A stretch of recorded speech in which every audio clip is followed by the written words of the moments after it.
Thank you very much, Thulci. You uh, really very well managed your time, and you have really covered everything what we wanted as engineers and also as citizens of Sri Lanka. So you covered the engineering side of it, how the project was started, and the challenges you face, and the economical point of view, and also the legal framework with the commission bill.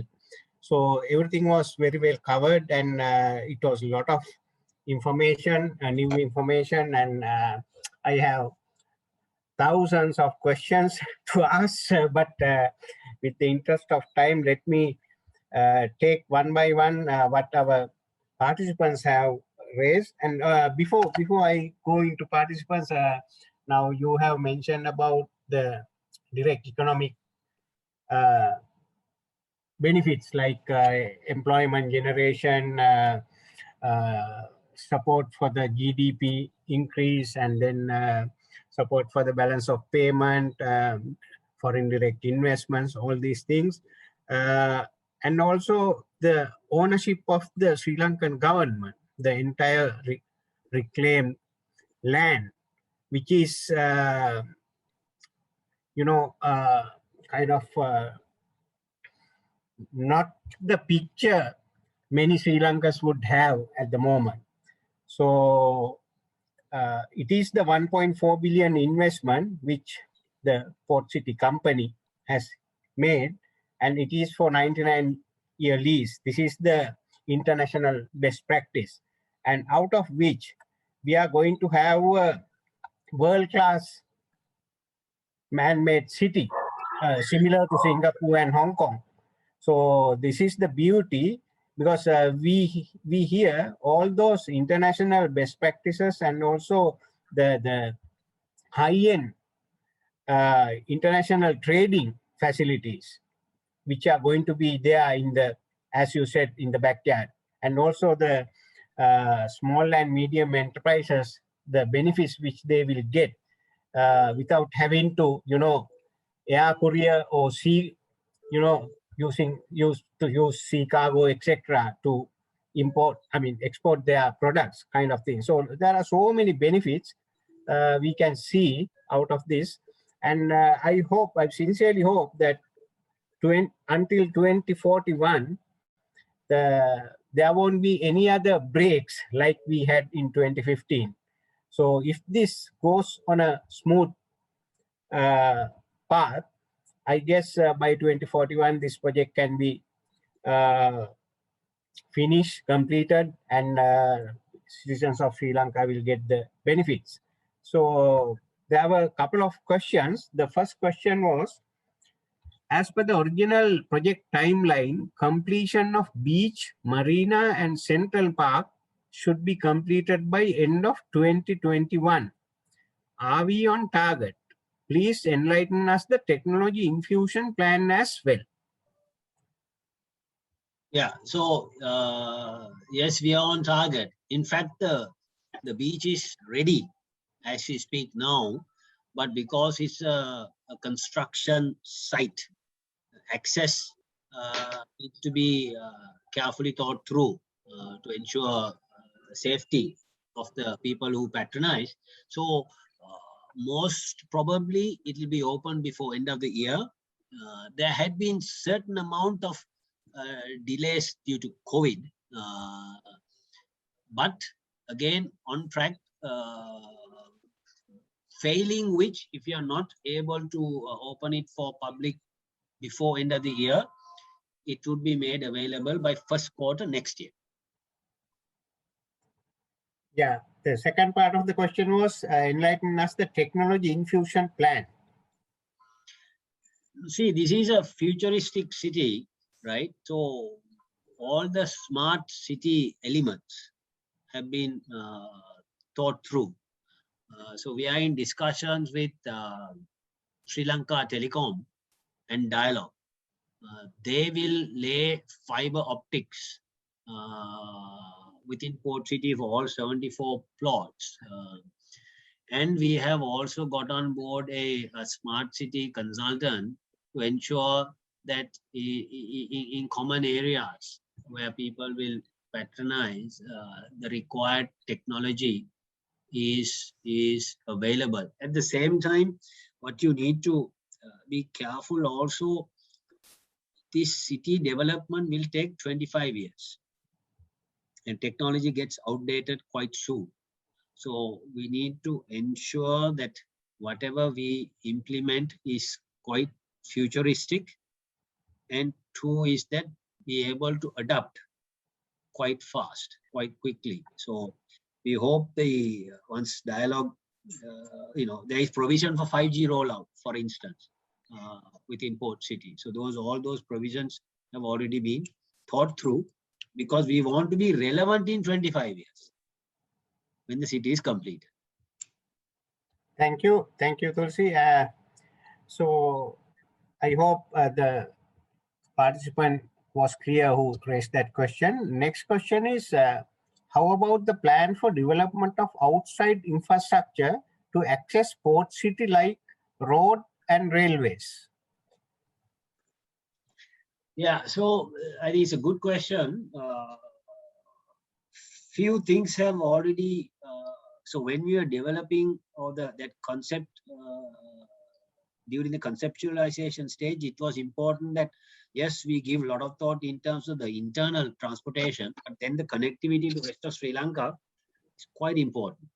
So a few initiatives, and some of them are already underway. One is the existing elevated highway expressway, which is currently being developed from New Caledonia Bridge to Chaitya Road. That is called Port City Port Access, Elevated Access Way, which is about 5.3 kilometers, due for completion in 3 years. So once that is completed, anybody who is traveling from the airport, you can have directly access to the Port City. Near Chaitya Road, we have an entrance to Port City. It's about 25 minutes. That's one. Second is to ease the traffic, the expansion of the Baladaksha Mawata next to Shangri-La. That's another initiative which was completed already. Third is the connection from Port City to the Marine Drive extension. As you know, Marine Drive is extending towards the north and the south. South most probably up to the Hivala. I don't think they will go beyond Mount Lavinia, is my thinking. But on the north side, they have already done the extension before the Golf Face Hotel. They have cleared the road. So the thinking is that Port City will connect on an underground tunnel past Golf Face Green, connecting to the Marine Drive extension. So that is going to be a public-private partnership with the Government of Sri Lanka. It's no doubt a costlier option because it's going underwater. But obviously connecting that north point within Port City and then the Marine Drive extension, there are no other alternatives, because you can't even have an overpass, because that may disrupt the view of the Golf Face Green. So that is being thought through. So those connections to the rest of Sri Lanka, and with Port City connecting to the Port City, Katunayaka Highway, you have access to the larger network of expressways within Sri Lanka. Okay, so it's very elaborative answer. Thank you very much. Next question is, who owns the marina area? Ownership lies with the Government of Sri Lanka.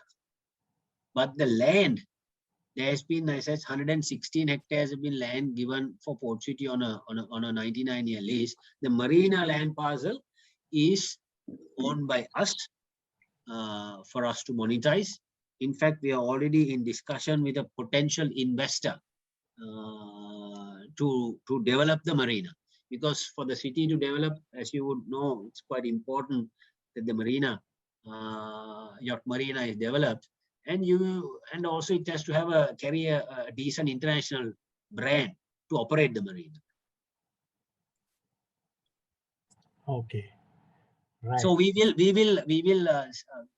own at the moment we own, but obviously we will sell our leasehold right to this potential party who we are in discussions with. Okay. Thank you.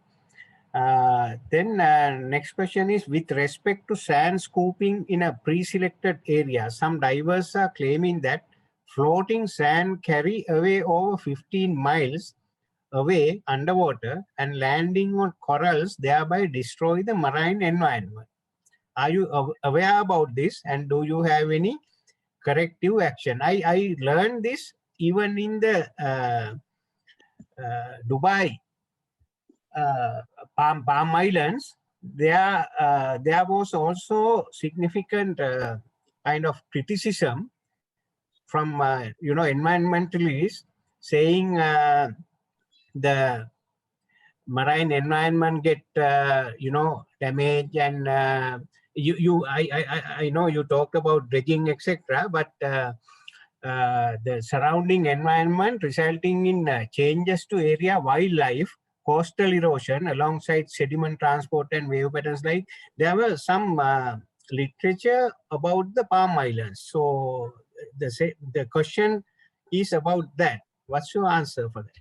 Yeah, so look, no doubt, like what I need to emphasize, when I put my car to the road this morning to drive from home to work, no doubt I am impacting the environment, right? But then there are precautions, right? To minimize that harm, right? Obviously, you need to have an emission test, etc., etc. So likewise, here I am not saying it is a zero impact, right? But with NARA's input, and the topographic mapping, the sand burrows identified to dredge sand was identified much away from the shores and with minimum marine life there to minimize any impact. And second point is that once the sand was dredged, it was actually sucked into these dredgers, and it was carrying through the dredger, and it was rainbow bottom down to fill this sand area. So impact, in my opinion, is absolutely minimum, and those precautions to minimize that impact and the right agencies were put in place. And as I said, there were 72 conditions in our license given on this dredging, and there have been, I know during dredging, there were various environmentalists who actually went on these dredges as well. We allowed some of them to go witness, themselves how this whole process happens. So it was quite a transparent process. Even the dredger's route was monitored. Yes. Yeah, we understand that this is the first time in Sri Lanka we experience something like that when we drive on the Ghawl Green. We could see from a distance how the dredging is happening. So obviously these things can happen, and especially environmentalists, it's their job. So they have to raise concerns, and it's always good to clear up all the doubts, and even internationally this has been raised and this has been cleared up. So thank you. And next question is, do you have any plans to construct short airstrips or any kind of helipads? Also, any plans to develop Ghawl Green next to Port City? Yeah, so I think there is a plan. The government, because Ghawl Green comes under the SLPA, I think government is already embarking on that beautification of the Ghawl Green project. And if you really walk from Ghawl Green, right, there's a walking path created. You can go walk along Ghawl Green towards the north, which is where the Lotus roundabout is. You can cross over to the Port City, and if you go past by Ghawl Green now, you will see that white arch. That's a footbridge.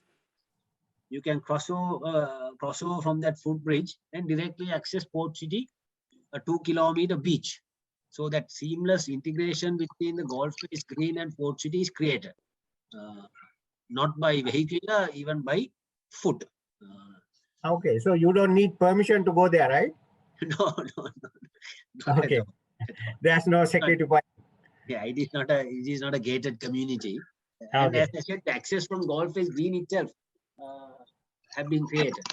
okay, okay. Next question is, can you please share, right, the slide deck or recording? Yeah, we have recorded it and we will share it as usual on our website and our Facebook page. Everywhere the recording will be, we will share the link. And there was a comment also, excellent presentation. Feel very proud, clear and crisp to the point. Next question is, what is the GDP per capita you are targeting for the Port City residents? Let me answer this. So I would say the PricewaterhouseCoopers did an independent study to assess the impact of Port City to the economy.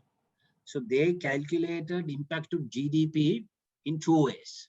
First is the one-off impact. One-off impact is the investment that is required for the hardware to be built. That includes reclamation, and it's a master plan city. The investment required is $15 billion to put up the infrastructure required. Then once the infrastructure is established, when businesses come and operate out of Port City, the recurring GDP impact was estimated at 11.8 billion per annum.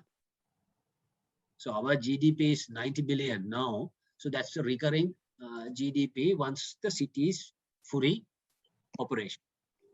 So it's so a massive impact, Yeah. Or you need to look at the other way.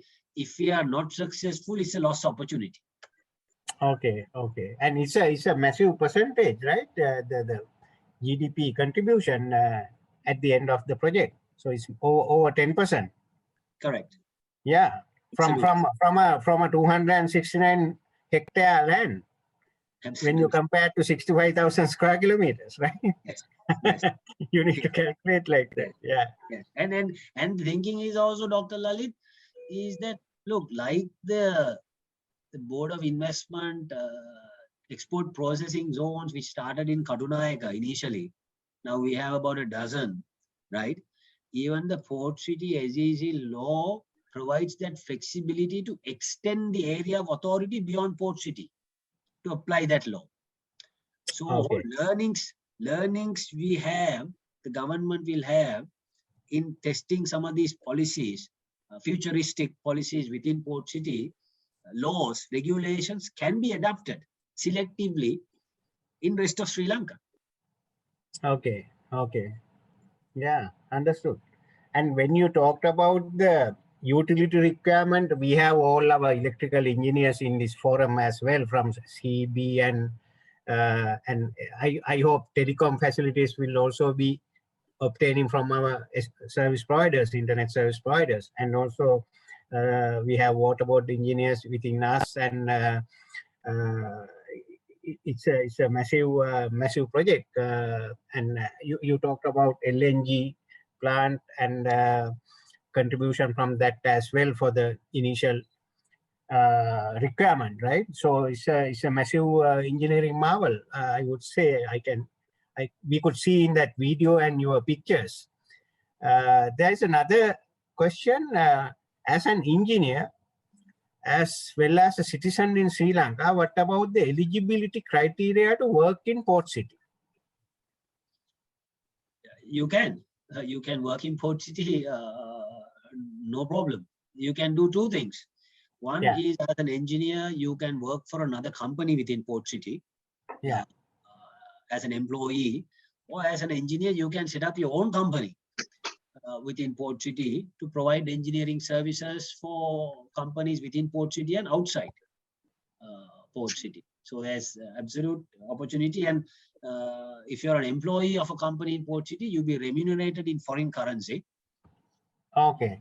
And it will be easier to form a company within Port City than within Sri Lanka, I guess, right? All the flexibilities. Yeah, I think the idea is really to ensure an efficient implementation. Yeah. Long as you can demonstrate to the commission the nature of your company that you are trying to float, and to demonstrate that you will have a foreign source of income. Now, foreign source of income means that qualifies income earned within Port City and outside Port City. Okay. Yeah. Then next question, have any leading global companies expressed interest to start business in the Port City? If so, what are those? Yeah, I mean, we have done so far what is called a pulse test, soft market testing, speaking to various parties. We have not done a hard sale simply because the missing piece have been the business-friendly laws regulation, which was just enacted a couple of weeks ago.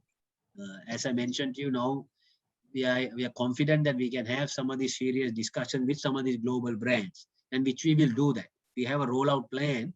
We have appointed marketing agents in our primary markets, which is India, Singapore, Middle East, and China initially.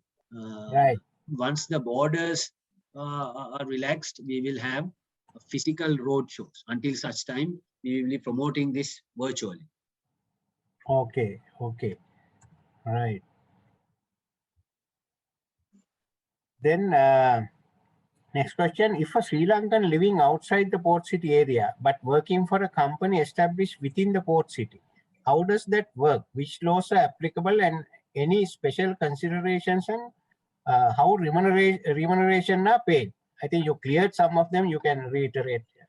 Yeah, so as a Sri Lankan, when you work in Port City, the Port City Economic Commission law will apply.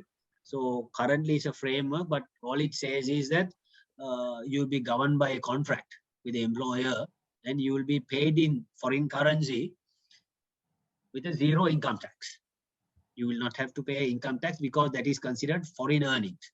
As you know, the country has a significant constraint in foreign earnings at the moment. So to ensure that the foreign earnings flow into the company, into the country, it's when you are a Sri Lankan, when you work for a company in Port City, you will have what is called a resident foreign currency account open in a commercial bank in Sri Lanka. So your dollar earnings from an employer would be credited to your resident commercial foreign currency account. So that way the dollar inflow is ensured. But as you know now, I will not be able to withdraw dollars. I can only withdraw in 𝐿𝐾 unless otherwise I can demonstrate to the bank when I'm traveling overseas, there is a certain amount of leeway. Okay, but you can withdraw dollars if you are spending it within the Port City, right?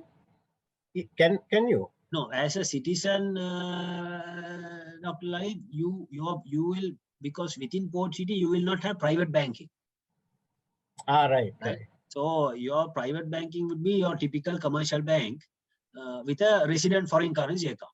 So the money would have to be remitted to your resident account, and then the normal laws in terms of foreign exchange will apply. At the moment, even if you have a resident or a non-resident foreign currency account, if I want to withdraw, that gets converted.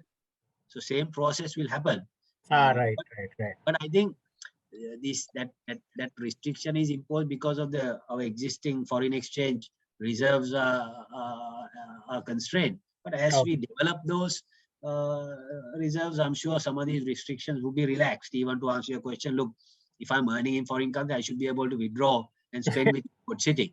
Quite logical question.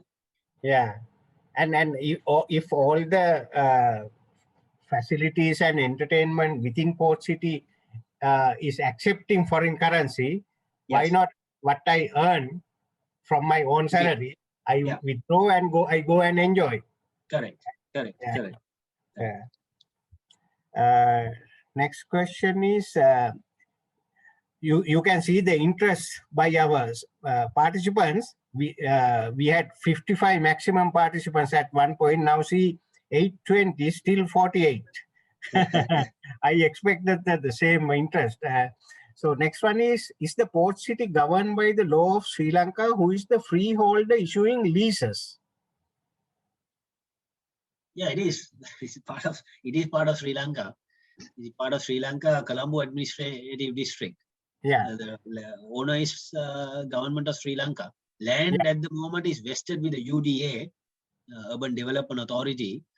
But after the Port City law came into force, now this land will be vested with the commission. Commission is appointed by an act of parliament, and then leases will be drawn by the Government of Sri Lanka. Okay. Okay. And who is the freeholder issuing leases? It's the government, right? Government of Sri Lanka. Yeah. Yeah. Or the agency that government has vested land at the moment is UDA. Ah, right. Okay. Right. And then what is the effect for the future constructions projects in the western seabelt of Sri Lanka by the agreement signed with GoSL for this project? Is there a requirement to have the clearance from the future administrative authorities of the port city for such new projects? First part, what is the effect for the future constructions projects in the western seabelt of Sri Lanka by the agreement signed with Government of Sri Lanka for this project? No, and I think this he must be referring to. So there is a non-compete clause in terms of reclamation. Right. Within a 5 kilometer distance from Port City. Yeah. You cannot undertake a reclamation project. Right. Of such nature beyond a certain amount of hectareage. I don't recall off the top of my head. Yeah. Beyond a certain amount of hectareage, that is to obviously ensure when you have 269 hectares, you're trying to attract demand. Yeah. Obviously, you cannot be creating another one adjoining it. Within the radius is about 5 kilometers, if I recall. Okay. Still, you can do it, but I think there is a minimum hectareage. If you're going to kind of going beyond that, probably there has to be some sort of a consent. Okay, right.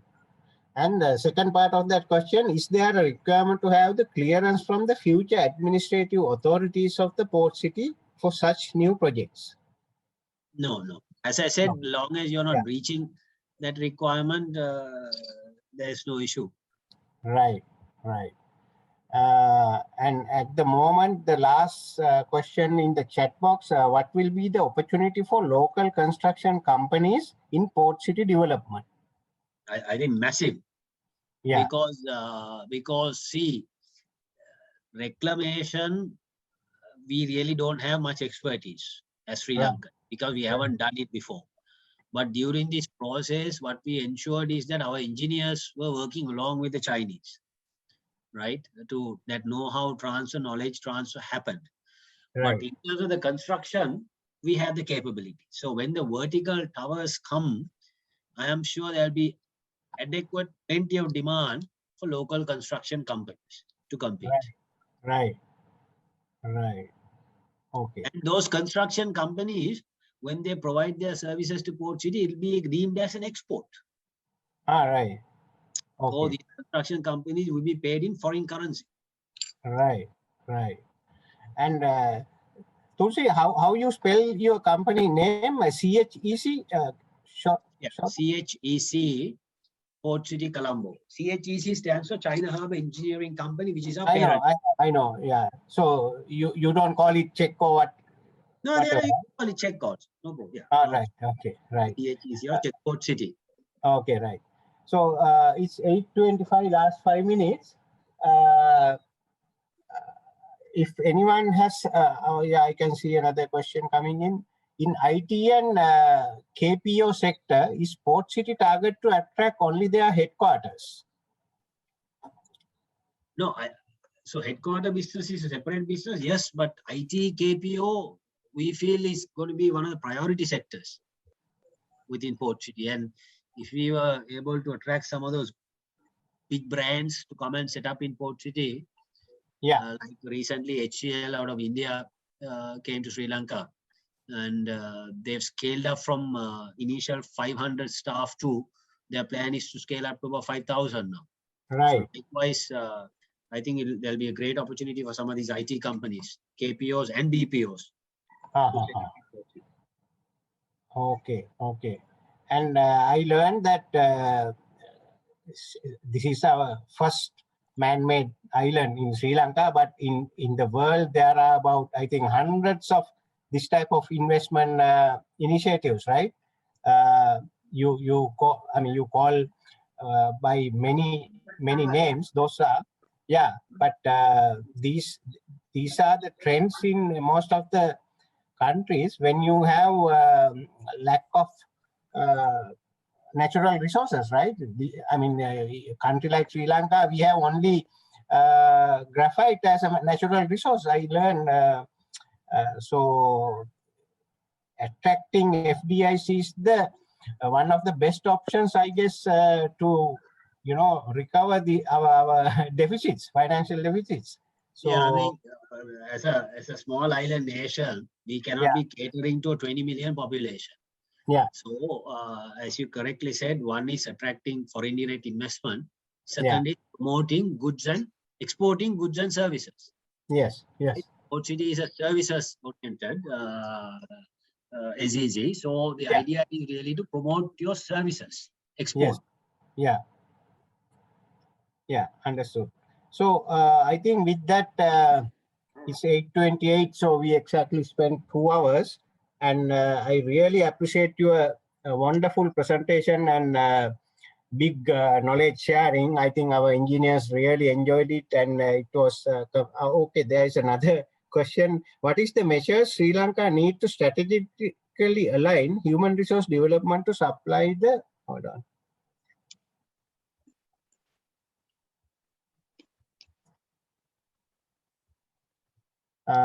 Human resource development to supply the port city demand? That is a quite good question and a pertinent question. As you would know, except for some other professions like the engineering, IT, and probably more where what is the output of the local education university system is quite adequate. Yeah. Right, employable. But sorry to say, there are some other fields where what is the output is not really readily available to be employed in the corporate setup. So there has to be some sort of a massive educational reform, paradigm shift has to happen from our primary, secondary, university education in some subjects to make sure you cater for the market demand. So this will be a little bit more different simply because you are creating this opportunity, and I hope you will up your game in order to provide your services to some of these international brands. Two is that we hope, as I said, about 100,000 people leave Sri Lanka every year. So we might be able to limit that brain drain rather than going to Singapore or London to work for Google. Now you might be able to work for Google in Port City. So that's the real thinking. And hopefully the reforms would be market driven. Yeah. And hope the governments to come in by till 2040. All will grab this good opportunity and harp on the work already done, and hopefully Sri Lanka will be prosper through this project. So I really thank Thulci Aluwihare, our resource person, for accepting our invitation and giving us a wonderful knowledge sharing session. I'm sorry we won't be able to appreciate your services in a token of appreciation at this moment, which we usually do, but hopefully we will catch up. And I thank all the members who survived until now. It's 8:30, so thank you very much, Thulci. And as we plan our international conference with the betterment of COVID control, hopefully we are still hopeful that we will be able to have it before end of the year. And all the speakers, including you, and our sponsors all are ready. We are waiting for COVID control to be better. So thank you very much, Thulci. And as I said, we'll catch up. And I wish everyone to be safe and be at homes until the country is open. Thank you very much. Good Okay, night. good night. Thank you. Thank you, Thulci. Good night. Thank you.